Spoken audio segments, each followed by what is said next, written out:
Good morning everybody.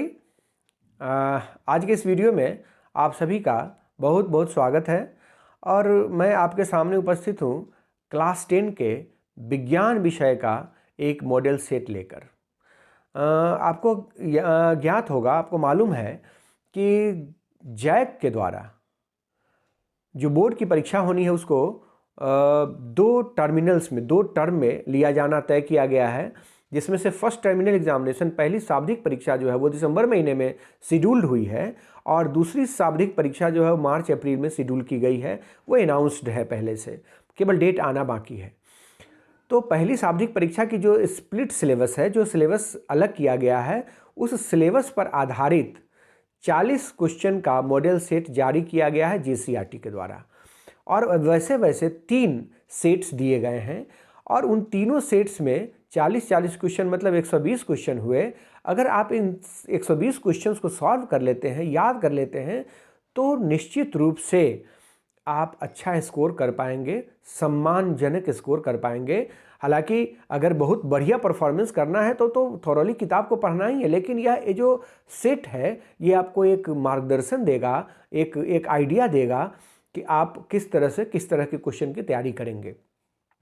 देखिए इसमें total समय जो है वो 1.5 घंटे का होता है और 10th क्लास के बच्चों से मैं ये फिर से अपील करूंगा कि इससे पहले वाला वीडियो जब उसको ज़रूर देखें, जहां मैंने ये इस बात के लिए गाइडलाइन दिया है, मार्गदर्शन दिया है कि आप OMR सीट को कैसे भरें, OMR सीट पर कौन कौन से डिटेल्स भरने होते हैं, उनको भरें कैसे और कॉन्फिडेंटली एकदम उसको गोल करना है तो कैसे करना है, फिर आपको क्वेश्चन का जवाब भरना है तो कैसे भरना है, पहले हमको क्वेश्चन पेपर पे टिक लगा लेना है। इन सारी की सारी सावधानियों को बरतते हुए हमें आंसर के लिए प्रोसीड करना है। अगले 1.5 घंटे के लिए, आप 1.5 घंटा का समय होता है कुछ एग्जामिनेशन में, तो आपको इस बात के लिए प्लानिंग कर लेनी है कि हमें पहले क्वेश्चन पेपर सॉल्व कर लेना है। उसके बाद कम से कम आधा घंटा समय हमेशा अपने पास रखें ताकि आप उस 40 क्वेश्चन का रिस्पॉन्स रंग सकें।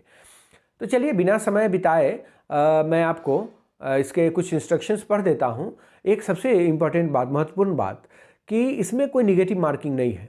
तो निगेटिव मार्किंग नहीं होने से ये है कि आप गलत भी अगर कर देते हैं तो कोई नंबर घटेगा नहीं, कोई घाटा नहीं होना है। तो अगर किसी क्वेश्चन पर हमें कॉन्फिडेंस नहीं है तो हम तब भी उसको ज़रूर टच करेंगे, ज़रूर उस पर अटैम्प्ट लेंगे। सभी प्रश्नों के उत्तर अनिवार्य है। कुल 40 प्रश्न है, प्रत्येक प्रश्न के लिए 1 अंक निर्धारित किया गया है। प्रत्येक प्रश्न के 4 विकल्प दिए गए हैं, सही विकल्प का चयन कीजिए। गलत उत्तर के लिए कोई अंक नहीं काटे जाएंगे, इसलिए हम सभी का आंसर लिखेंगे, पहली बात। दूसरी बात मैं आपको पहले बता दूं, पहले ही माफ़ी मांग लेता हूं कि मैं केमिस्ट्री का टीचर हूं और इसलिए बाकी सब्जेक्ट पर उतनी पकड़ नहीं मिले, खास करके फिजिक्स बायोलॉजी में जमाना हुआ पढ़े हुए, लेकिन तभी मैंने कोशिश किया है सबका आंसर लिखने का। सही है आंसर, मैंने इसको चेक कर लिया है कि इसमें जो क्वेश्चन है वो केवल हिंदी मीडियम में है।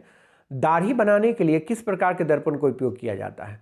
तो पढ़ा होगा आपने कि अवतल दर्पण में जब F और P के बीच में किसी वस्तु को रखते हैं तो उसका बहुत बड़ा आवर्धित प्रतिबिंब, मैग्नीफाइड इमेज जो है, सीधा इमेज, वर्चुअल इमेज दर्पण के पीछे बनता है। तो जब दाढ़ी को, अपने चेहरे को F और P के बीच में रखेंगे तो उसका बड़ा सा प्रतिबिंब बनेगा और छोटा से छोटा दाढ़ी भी बड़ा बड़ा दिखाई देगा, इसलिए बार बार को उसको साफ करने में सुविधा होगी। तो इसका आंसर है C, अवतल दर्पण।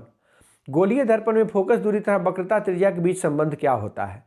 तो F = होता है R/2, रेडियस का आधा होता है फोकल लेंथ। तो इसका आंसर हुआ B। प्रकाश के अपवर्तन की क्रिया में कौन सी भौतिक राशि अपरिवर्तित रहती है? तो देखिए आवृत्ति बदल जाएगी, अपवर्तन होगा तो आवृत्ति बदलेगी, तरंग दैर्ध्य बदलेगा और वेग भी बदलेगा। तो इनमें से कोई नहीं इसका आंसर होना चाहिए, इनमें से कोई नहीं। अवतल दर्पण से परावर्तन के बाद किरण किस बिंदु से होकर गुजरेगी? तो देखिए इसमें कुछ छूट गया है। अगर किरणें अनंत से आ रही है तब तो वो समानांतर होगी प्रधान अक्ष के, तब वो F से होकर गुजरेंगी।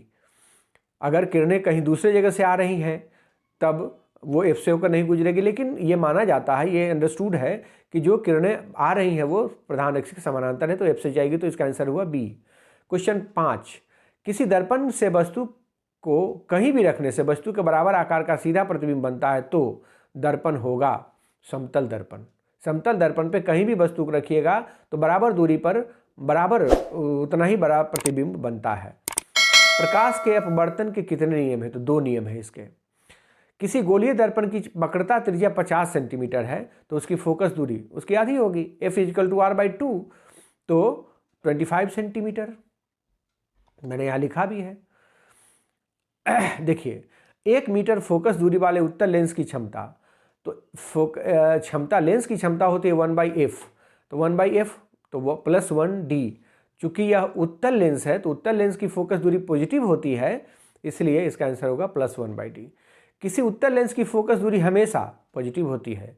वो देखिए यहाँ बनाया है मैंने कि आपतित किरण की दिशा में मापी गई सभी दूरियां धनात्मक होती है, इसलिए ये पॉजिटिव साइन होगा, तो इसका पॉजिटिव हुआ आंसर। प्रकाश का वेग न्यूनतम होगा कांच में, सबसे कम वेग होता प्रकाश का कांच में, मैंने इसको सर्च भी किया है, ये कांच में सबसे कम होगा प्रकाश का वेग। 4 डायोप्टर क्षमता वाले अवतल लेंस की फोकस दूरी, तो 1/4 अगर आप करते हैं 1/4m, तो सेंटीमीटर में 0.25, इसको अगर सेंटीमीटर में बदलेंगे तो 25 सेंटीमीटर आंसर हुआ, आंसर बी। किसी उत्तल लेंस का फोकसांतर 50 सेंटीमीटर, तो उसकी क्षमता, तो इसको पहले मीटर में कन्वर्ट कर दीजिए, 50 सेंटीमीटर को 0.5 मीटर कर देंगे तो 2d होगा इसका आंसर, और आंसर है डी। और ये उत्तल है इसलिए +2d, -2d नहीं होगा क्योंकि उत्तल लेंस है इसलिए फोकस दूरी उसकी धनात्मक होगी। प्रकाश का वेग सर्वाधिक होगा निर्वात में, क्योंकि वहाँ कोई भी ऑब्स्टिकल नहीं होता है, कोई अवरोध पैदा करने वाला नहीं है, इसलिए प्रकाश का वेग सबसे ज़्यादा होता है निर्वात में। दिए गए प्रक्रम में कौन ऊष्माक्षेपी है? ऊष्माक्षेपी मतलब जो हीट रिलीज करता हो, तो श्वसन से हीट रिलीज होता है, इसलिए यह ऊष्माक्षेपी है। पाचन, उत्सर्जन, संवहन ये सब नहीं। चिप्स के पैकेट विकृत गंधिता से बचने के लिए कौन सी गैस डाली जाती है? तो नाइट्रोजन गैस एक अक्रिय गैस है, इसलिए उस पैकेट में नाइट्रोजन गैस डाला जाता है। जंग लगना किस प्रकार की अभिक्रिया? तो देखिए जंग लगने का मैंने रिएक्शन यहाँ लिखा है, यह एक संयोजन अभिक्रिया है। दिए गए अभिक्रिया में किस पदार्थ का अपचयन हो रहा है? अपचयन मतलब रिडक्शन, उपचयन मतलब उपचयन, ऑक्सीकरण होना, अपचयन उपचयन, ऑक्सीकरण अगर ऑक्सीकरण है तो कार्बन का हो रहा है, तो यहाँ पर मैंने गलत कर दिया, और उपचयन, उपचयन। अब ये असल में मैं थोड़ा सा कंफ्यूज हूँ कि ये उपचयन जो है वो ऑक्सीडेशन है कि रिडक्शन है, तो मैं ऐसे बता दे रहा हूँ कि अगर ये ऑक्सीडेशन है तो कार्बन का हो रहा है, और अगर ये रिडक्शन है तो जिंक का हो रहा है। आप समझ जाइए कि अगर ये ऑक्सीडेशन है तो कार्बन का ऑक्सीडेशन हो रहा है, और अगर ये रिडक्शन है तो जिंक का रिडक्शन हो रहा है। मुझे लगता है कि उपचयन रिडक्शन को कहते हैं, तो रिडक्शन हो रहा है यहाँ जिंक का, उपचयन, अब पता नहीं, रिडक्शन जो भी हो, ऑक्सीडेशन होना है कार्बन का, रिडक्शन होना है जिंक का, ठीक है। क्वेश्चन नंबर 18, दिए गए कौन सा रासायनिक समीकरण संतुलित है? देखिए यहाँ थोड़ा सा मिसप्रिंटिंग है, CaCO3 का फॉर्मूला यहाँ घेर दिया है, ये गलत हो गया, ये ब्रैकेट नहीं होगा, तो यह बैलेंस्ड है, बाकी सब बैलेंस्ड नहीं है, संतुलित नहीं है। दिए गए चित्र में कौन सी अभिक्रिया हो रही है? Pb + CuCl2, तो ये डिस्प्लेसमेंट रिएक्शन है, विस्थापन अभिक्रिया है। दिए गए पदार्थ में कौन सा गंधीय सूचक की तरह व्यवहार करेगा? तो प्याज। हड्डियों को जोड़ने के लिए डॉक्टर किस लवण का प्रयोग करता है? तो प्लास्टर ऑफ पेरिस जो है, यही फॉर्मूला है, CaSO4 × 12H2O, CaSO4 × 12H2O, plaster of Paris उसको कहते हैं, इसी का इस्तेमाल किया जाता है। विरंजक चूर्ण का सूत्र क्या है? CaOCl2, तो इसका आंसर हुआ C, CaOCl2। अभिक्रिया हो रही है, तो ये इलेक्ट्रोलाइसिस अभिक्रिया है, तो इलेक्ट्रोलाइसिस जो है वो वियोजन अभिक्रिया होती है, तो ये वियोजन में आएगा इलेक्ट्रोलाइसिस। लाइसिस मतलब ही होता है तोड़ना। टमाटर में कौन सा अम्ल पाया जाता है? ऑक्जेलिक एसिड पाया जाता है। तनुकरण अभिक्रिया मतलब डाइल्यूशन, उसमें पानी मिलाएंगे, तो पानी मिलाएंगे ना अगर किसी भी एसिड में या किसी भी सोल्यूशन में, तो H+OH- आयन के सांद्रता में कमी आएगी। अगर कोई एसिड है तो H+ में कमी आएगी, और बेस है तो OH- की सांद्रता में कमी आएगी। निम्नलिखित में से कौन सा प्रकाशीय वियोजन का उदाहरण है? देखिए प्रकाशीय वियोजन मतलब लाइट के प्रेजेंस में रिएक्शन होना, तो AgBr एक लाइट सेंसिटिव कंपाउंड है, इसी का इस्तेमाल फोटोक्रोमिक ग्लास में भी किया जाता है कि लाइट पड़ते ही ये टूट जाता है, तो AgBr इसका आंसर है A। क्वेश्चन नंबर 27, यहाँ से बायो शुरू होता है, अमीबा अपने किस अंग से भोजन ग्रहण करता है? तो वो कूटपाद इसका आंसर है। पाचन प्रक्रिया में वसा का इमल्सिफिकेशन कौन करता है, इमल्सीकरण कौन करता है, तो वो पित्त करता है। निम्नलिखित में से किस जीव में स्वपोषी पोषण होता है, मतलब ऑटोट्रॉफिक कौन है, तो वो पेड़ पौधे, पादप जो है वो आम। मानव हृदय में कितने कोष्ठ होते हैं, कितने चैम्बर्स होते हैं, तो 4 चैम्बर्स होते हैं मानव हृदय में। श्वसन वर्णक किसे कहते हैं, हीमोग्लोबिन को। उत्सर्जन तंत्र की क्रियात्मक इकाई क्या है, तो देखिए ब्रिक नहीं है, ब्रिकाणु है, ब्रिकाणु, नेफ्रॉन। अब मैं इसको समझ रहा था नेफ्रॉन, ब्रिक मतलब होता है किडनी, ये ब्रिकाणु होगा इसका आंसर। ब्रिक की क्रियाशीलता कम होने पर रक्त को शरीर से बाहर निकाल कर छानने की प्रक्रिया क्या कहलाती है। देखिए विसरण नहीं, ये डायलिसिस है, अंग्रेजी में उसको कहते हैं, जिसका हिंदी मैंने सर्च करा तो ये अपोहन होता है। मैंने लोगों से पूछा है, ये अपोहन होगा, डायलिसिस का हिंदी अपोहन होता है।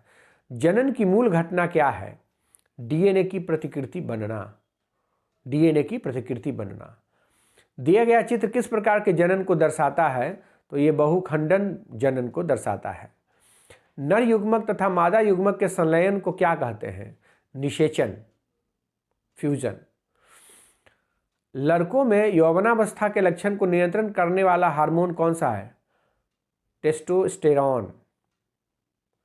सौर स्थिरांक का मान क्या है, 1.4 किलोवाट पर मीटर स्क्वायर।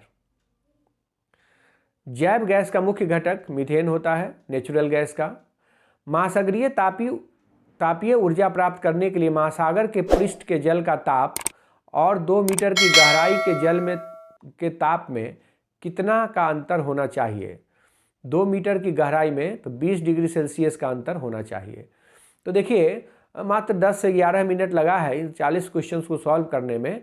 तो मैं आपको ये समझाना चाहता हूँ कि ये क्वेश्चंस बहुत भारी नहीं होते हैं, ज़रूरत है उसकी प्रैक्टिस करने की। हाँ, लेकिन इतने भी आसान नहीं कि बिना पढ़े इसको लिखा जा सकता है, उसके लिए तैयारी करनी पड़ेगी। और ये 3 सेट आपको दिए गए हैं और कुछ और भी सेट मैं बनाऊंगा अपने से और आपसे शेयर करूंगा। तो इन तीनों सेट का प्रैक्टिस तो एकदम निश्चित रूप से कर लें परीक्षा में अगर अच्छे नंबर लाने हैं तो इन्हीं बातों के साथ मैं इस वीडियो को समाप्त करना चाहता हूँ और एक रिक्वेस्ट करना चाहता हूँ कि अभी तक अगर आपने मेरा चैनल सब्सक्राइब नहीं किया है तो आप सब्सक्राइब कर लें और बेल आइकन को प्रेस कर लें ताकि नोटिफिकेशन आपको सही समय पे मिलता रहे। और लाइक बटन को दबाना ना भूलें। और अगर ये वीडियो अच्छा लगता है तो अपने दोस्तों से भी शेयर करें इस वीडियो को, जिससे सबको भी, उन लोगों को भी लाभ पहुँच सके। अगले वीडियो में सेट 2 को सॉल्व करते हुए आपके सामने आएंगे। सेट 2 जो मॉडल सेट 2 है साइंस का, उसको सॉल्व करेंगे। तब तक के लिए आपको बहुत बहुत धन्यवाद वीडियो देखने के लिए। हमारी मुलाकात अगले वीडियो में होगी। धन्यवाद।